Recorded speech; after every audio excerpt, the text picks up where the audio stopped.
You ask Tiger to calculate. This deals with finding the midpoint between 2 points. The midpoint between the 2 points is 16.5, -39. Let's solve it step by step. Plot the 2 points and calculate the midpoint using the formula. The coordinates of point 1 are, x1 equals -19, y1 equals -96. The coordinates of point 2 are, x2 equals 52, y2 equals 18. PM represents the midpoint of the 2 points.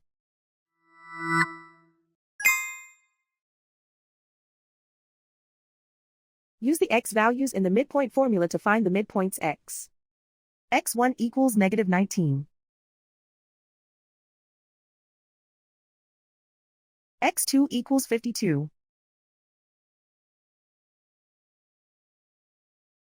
Simplify the arithmetic.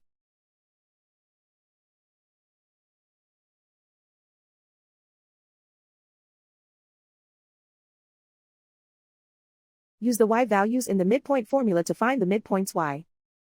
y1 equals -96. y2 equals 18.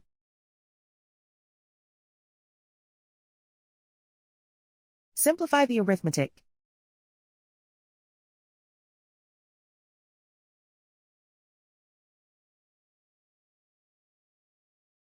And so, the midpoint is 16.5, -39.